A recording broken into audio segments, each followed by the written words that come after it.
Hi, I'm Johnny and you're watching the Hexy Beast.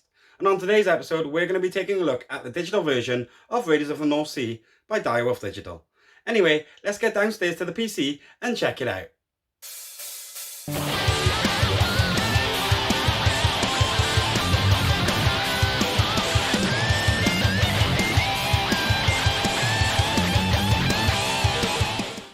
Okay, so this is the Raiders of the North Sea on Steam that I'm playing. This is published by Direwolf Digital, and the original board game was designed by Shem, Phillips and Sam Macdonald, and it's also retained its art style by the Mico. So I think what we should do now is we're just going to get into a quick game. I'm going to go versus the AI, and we're going to be playing on normal difficulty. So let's just start the game now. Hopefully we get things started quickly. I just want to point out that I have got the animation set to quick. So the first few opponent turns might seem a little fast. I might turn them off for a turn or two, just so you can see what the enemy's doing. But it's my turn now. So basically, the first thing we got to do is actually discard 2 cards from the 5-card hand we were dealt at the start. And I think the 2 I'm going to discard is actually going to be this Merchant and this Gravedigger. Okay, so now we have a hand of 3 cards.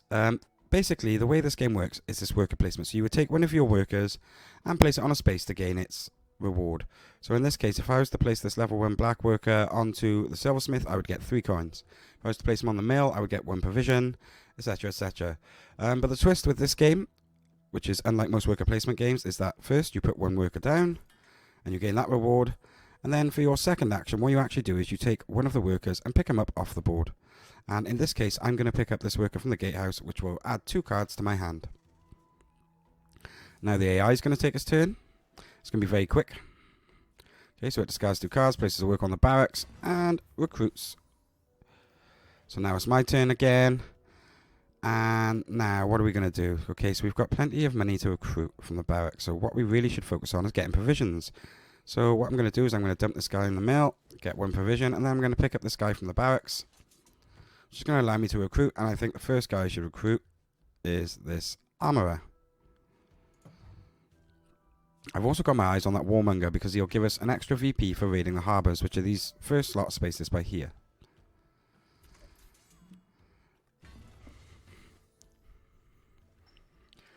Okay, so I just want to point out the reason we are building a crew is in order to raid these spaces up here. As you can see, each space requires a different kind of worker to raid. So these harbour spaces can be raided by either the black or the grey workers. The outposts require grey workers. These monasteries up here require either a white or grey worker. And the fortresses at the top of the map all require white workers. So basically, what happens is if we have enough provisions and enough members in our crew, what we'd be able to do is take an action on one of the spaces at any of these top spots. And then we would receive the rewards on that space. So for example, if I was to raid here, I would get 2 livestock and 2 gold. But it would cost me 3 provisions and I would need a team of 2 crew members. So anyway, let's work on getting some more people in that crew. Okay, so seeing as we've got the barracks, but we've only got 2 coins, what I'm going to do is I'm going to place this on the silversmith. And then I'm going to pull this in order to play our Warmonger. So now when we raid those harbours, in hopefully the next turn, we should be able to get an extra point out of them. So now we're going to wait for the AI to do its thing, and it's going to put its worker down on the mill, which is good for me, and it picked up from the silversmith even. So looking at what we got here, we need provisions, but right now I've got 2 coins. Choices. I think what we're going to do is we're going to place our first worker on the gatehouse to gain some more cards. And then what I'm going to do is I'm going to pull this worker off the provision spot in the mill. So now I now have 2 provisions and plenty of cards to be moving forward with. Now he's going to place in the barracks, and he's recruited a berserker, and he's also drawn some cards from the gatehouse. So now I think I'm in a position where I might be able to raid. But unfortunately, the only places I can raid require me to lose a member. So what I'm going to do is I'm actually going to spend this turn gaining another provision, which is actually going to be quite risky. But it does mean I have a lot more choices when raiding. As I've got a lot of cards in my hand, I'm also tempted to use the treasury. But no, what I'm going to do is I'm going to use the town hall and show how we can use the second effect on the cards. So what's going to happen now is that I can hire 1 crew member immediately for only 2 silver. I just happen to have 2 silver, but I'm going to be spending it to get him. So what I'm actually going to do is I'm going to swap an opponent's worker with one from the village. And I'm going to do it like so. So this now, this blade goes into the town hall. And I now get to swap an opponent's worker with the opponent. And I think this one would be the one I'll swap.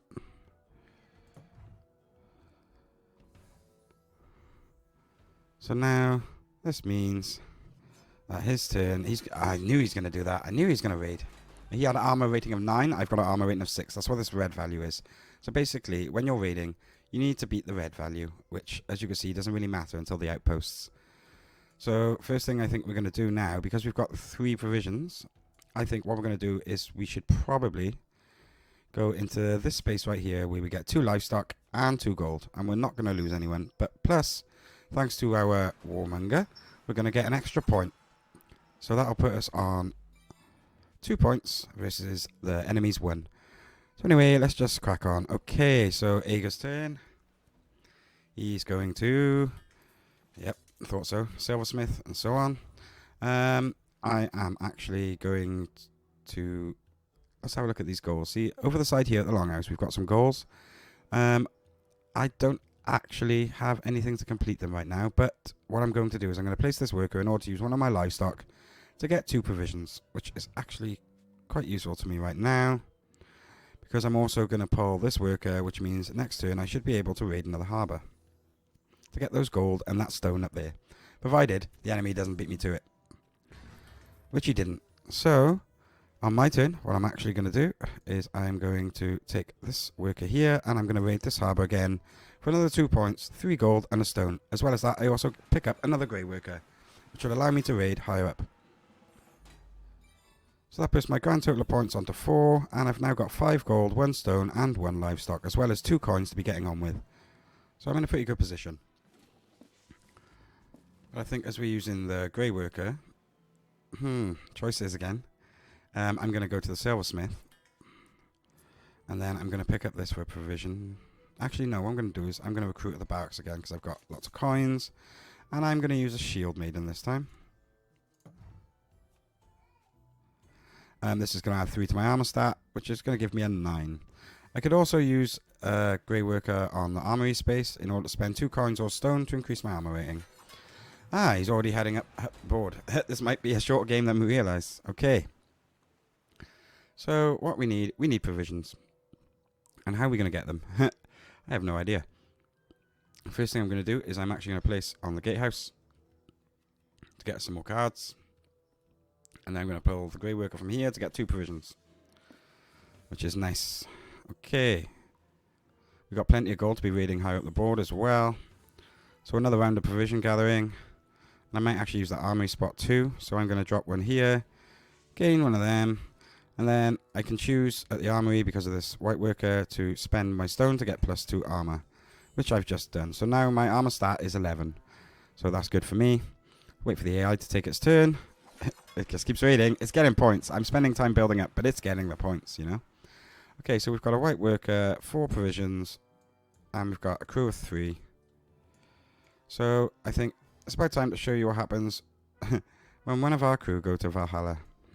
So what we're going to do is we're going to go here, because we gain the gold and the livestock. We're going to have to roll 2 dice, and it's going to cost us 1 gold to raid there.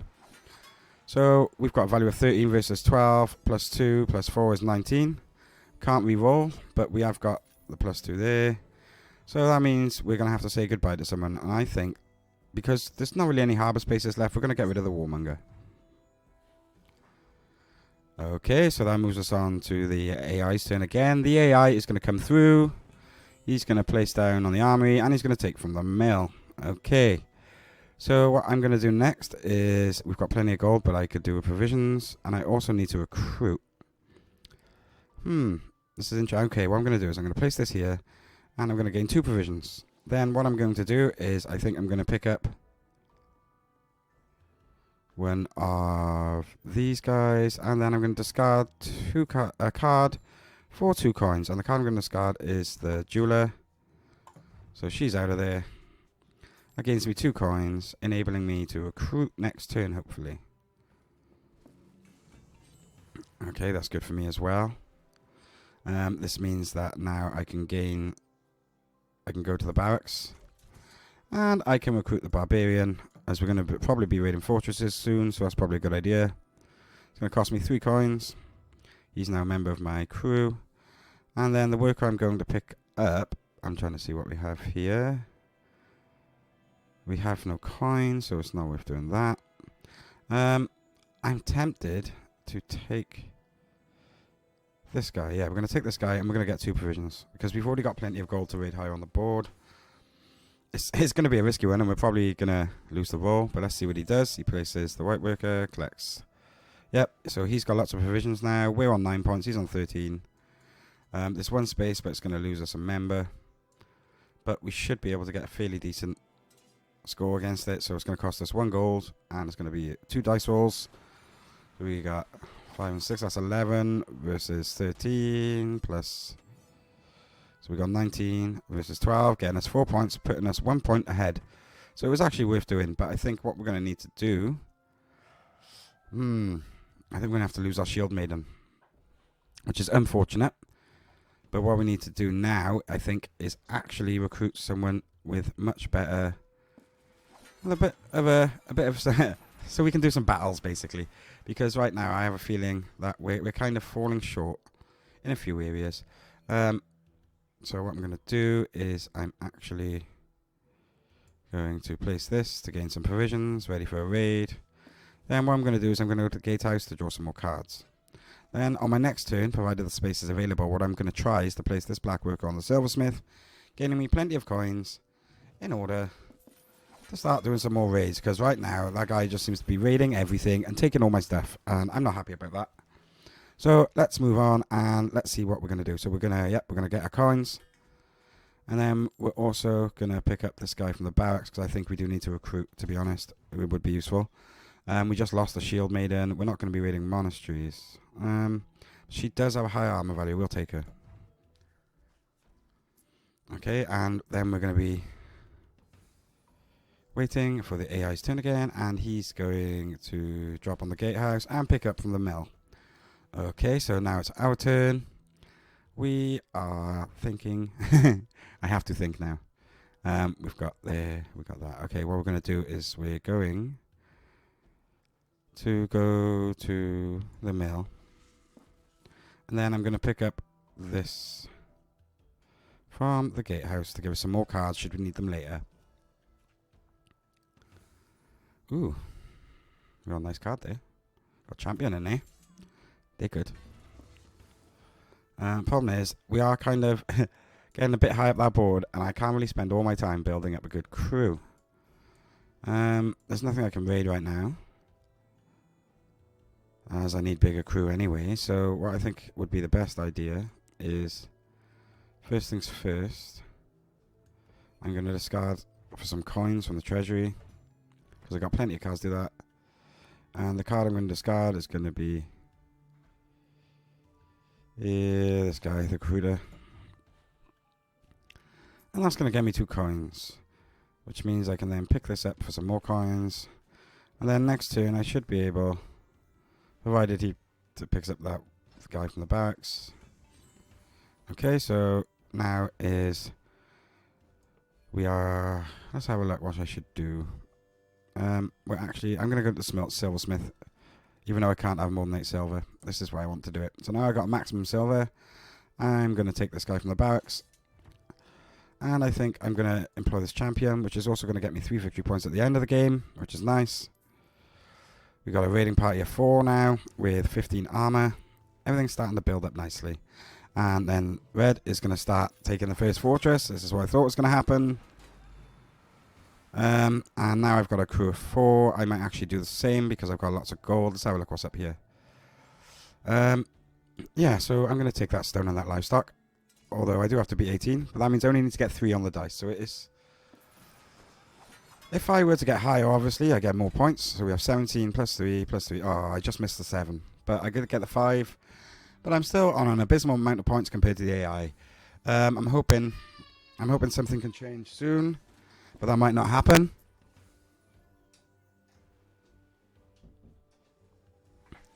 Okay. So it's back to our turn. And let's see what we should do next. We've got 3 provisions. Can we raid again? No, what do we need? Okay, so I think our best bet would be to go to the barracks. So we're going to go to the barracks. And we're going to get our last crew member, which I think... We're going to actually take the brawler because he allows us a reroll, which is going to help us get points. And then, as well as that, I am just going to pull this white worker off provisions. And we're going to gain 2 provisions, meaning we're well equipped for next turn. He's still going for the harbour spaces.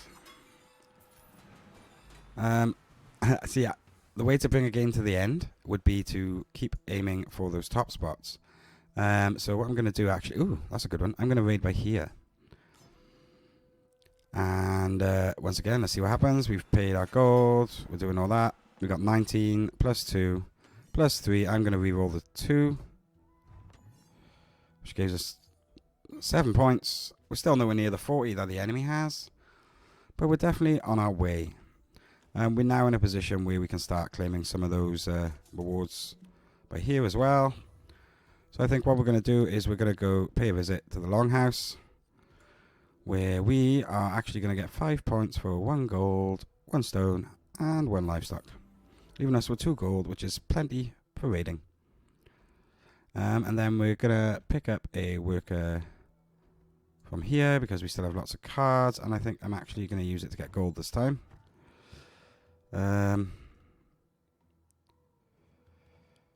Yeah, so we'll discard this guy and this guy. Nice. And then he's going to get provisions and go to the silversmith. I've got a full team. Let's have a look. What's anything up top we can get? What do we need? What are we short on? Okay, so we need provisions. How are we going to get these provisions? We're going to have to pick up the white worker here. So I think our best option right now would be to spend our 2 coins, increasing our armor at the armory. And then I'm going to pick up this worker, which is going to give me 2 provisions. And then we should be able to do a nice raid at the top end of the board, bringing us 1 step closer to the end of the game. He's just hired another crew member, and he's gone to the Longhouse. We still have no coins to finish that Longhouse goal, but what I am going to do here... Ooh, this is going to be fun. I'm going to actually raid this spot. So I'm going to take the worker and place him here. It's going to cost us 4. We needed a crew of 5 and some gold. And now let's see if we actually have any luck. So we started with 20, and we're going to roll up. Oh, 26. That's going to get us 8 points. I don't think we're going to re-roll because it could get less. And, you know, we are now ahead. We've actually started creeping back into the lead. So that's good for us. Okay, he is now going up top, which is what I thought would happen. Meaning that this is the last round. So I now have 4. Do you know what the problem is here? I need silver to use the Longhouse. So what I'm actually going to do is I am going to gain silver there. Oh, is it 51? There's nothing I can do. It's the last round. I think he's got me. And we're just going to increase the army in the hopes that we might get another turn. I'm going to keep that stone for a goal. Right, perfect. So I want to see. Okay, so we lost. It was quite a fun game though, and it was 8 points difference though, so it was quite a big loss. As you can see, the points are detailed on the side, so for each 2 livestock we get a point. You know, for each 2 stone we get 2 points, etc, etc. So, well, for each resource we get points. Sorry about that. So that is how the game is played. Now it's time for me to get back to the table and tell you what I think. Yay, challenges. Okay, so now that you've seen some gameplay, I'm going to tell you a few of my impressions of the game. First of all, I just want to say that the game itself looks really good. I think it really captures that look of the Mico's art, and it really does it justice. I also want to point out that the actual tutorials in the game, and there's a lot of campaign missions, there is actually quite a lot to do in the game. It also comes with a pass and play mode, so if you did want to play it multiplayer, you wouldn't need a second version of the game to play it. Also has online functionality, so if you do want to play with your friends who have the game, that's also very possible. I personally really like the whole worker placement thing that Shem, Phillips and Sam Macdonald have been working on for a long time now. I really enjoy the West Kingdom series, so having something that is one of their worker placement games that I can have on my PC, or on my phone for that matter, because I have actually downloaded the Android version as well, to be really useful, and it's a really good game just to get that fix if you really like the Euro stuff. Also, because the original game doesn't come with a solo AI, I think having AI opponents is a great way to get your fix of this game solo. So anyway, that was my quick gameplay slash impressions video of the digital version of Raiders of the North Sea. If you like anything you see on the shelf behind me, or just want to check out something and add it to your collection, please feel free to check out the link to Firestone Games in the description below. So anyway, if you like what you've seen here, please feel free to smash that subscribe button up there and check out another one of my videos up here. Anyway, I've been Johnny, you've been watching the Hexy Beast. Thank you for watching, and stay Hexy everyone!